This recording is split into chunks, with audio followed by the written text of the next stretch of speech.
Welcome to my kitchen. I'm Judith, and today I'm going to do a grilled sea bream.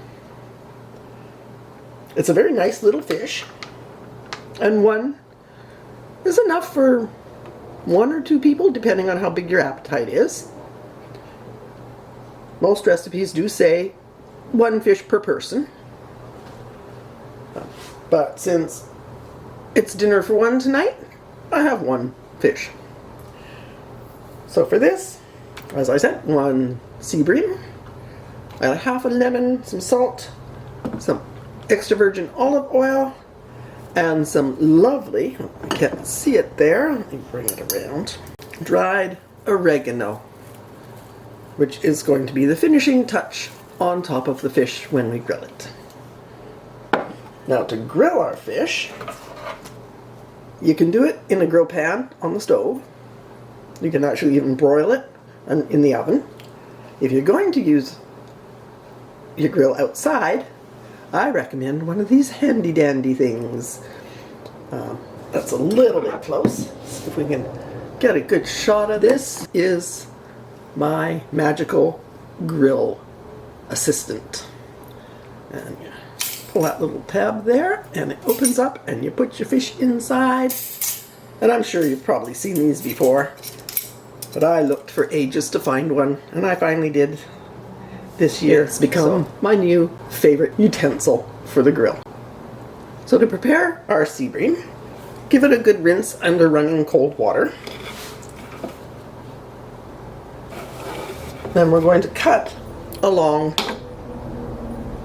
the fat part of the fish. Make sure it's been scaled. I think we still got a few scales on this one. Oops. And that's part of why you were going to rinse it, because you want to make sure you get off any leftover scales, but also just to get the fishy smell out, if there's any fish juices, weird things hanging on. Okay, so one slit right through the fattest part of the fish, and you can go right down to the bone. In fact, you probably should. And on the other side.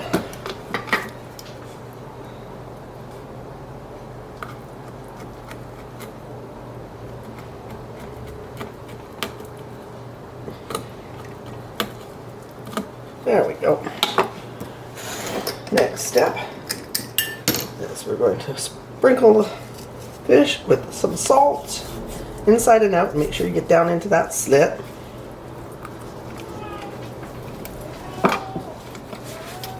Yes, I know it's fish.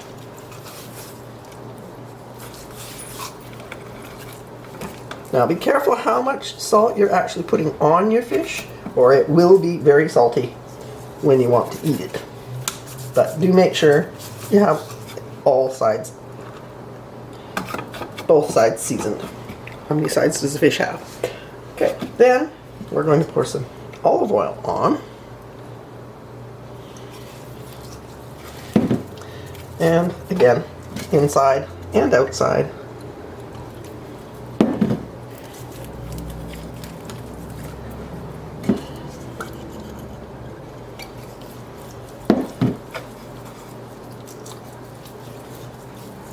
Okay. I'm going to set this aside and get my fish cage ready.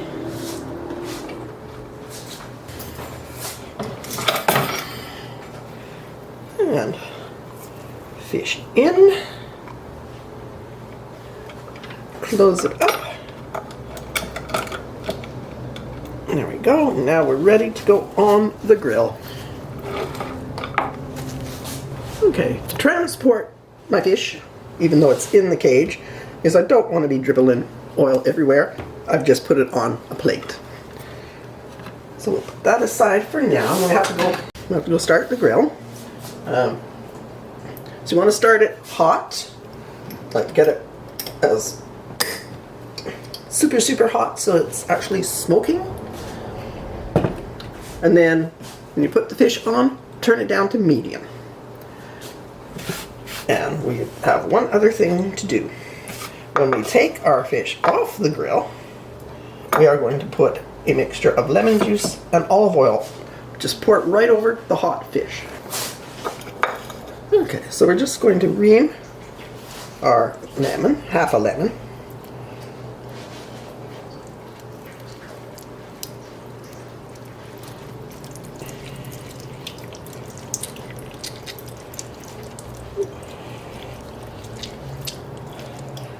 So in about a tablespoon of lemon juice. And we're going to add, get the extraneous bits out of there.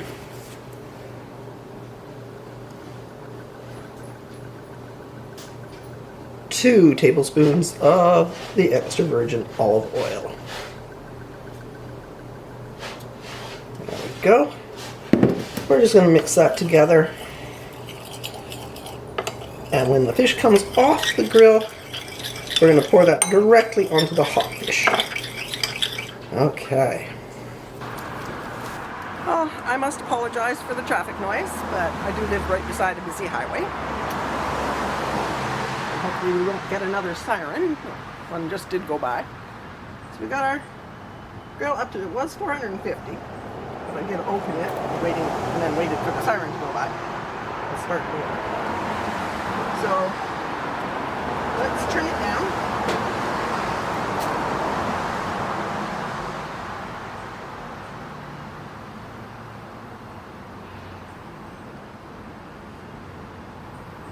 Our fish, our lovely fish, right there. And we're going to turn this through. And we give him 6 minutes per side. I don't have a watch, so I have to run in and check the time. Okay, and I hope the light levels aren't too weird, because it is very bright today. 6 minutes and flip.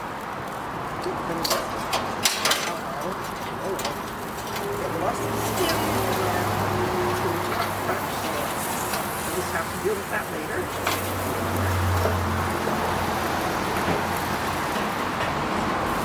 Now, obviously I have fixed my disaster here. How do you tell your fish is done?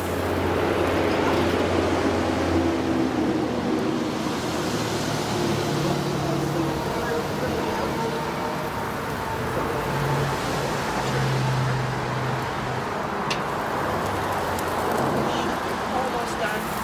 I'm just going to leave a minute or two on each side.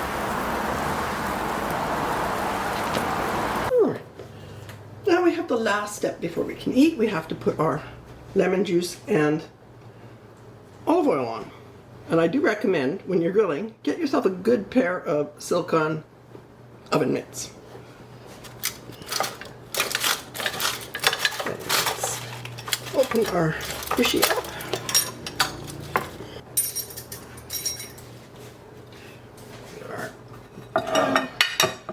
And on goes our fishy. And then we are going to give our lemon juice and olive oil a good stir. And we're going to want to turn him. Pour over the hot fish. I'm just going to give him a flip and pour over the other side as well. Before we do that, we can't forget, we want a good shake of our oregano. Fresh oregano, well, not fresh oregano, dried oregano. Okay, give them a flip. And the flip isn't necessary, I just happen to have enough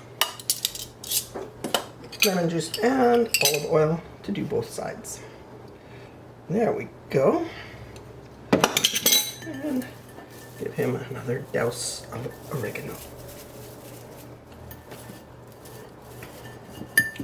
Some lovely rice that's seasoned with chicken bouillon, butter, and some red and green peppers, and a little bit of white onion.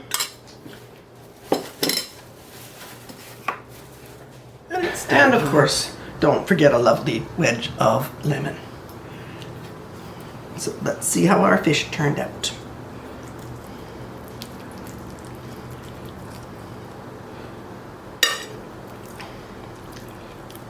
No knife needed. It's lovely and flaky and moist.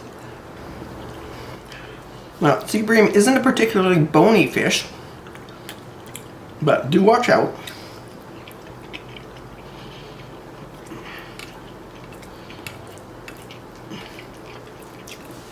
I don't know if you can see that, but it does have very large rib bones attached to the backbone, and not much else except for around the fins.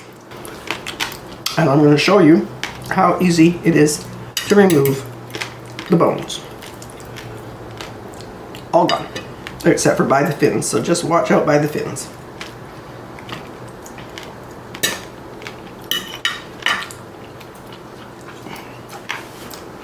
But lots of beautiful, beautiful meat.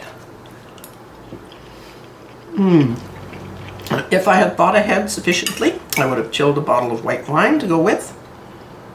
But then again, it's dinner for one tonight, so I think a glass of wine would have been nice with this. Thank you so much for watching. If you enjoyed the video, if you liked the recipe, please give it a like. Hit that thumbs up button. Subscribe if you're enjoying my videos.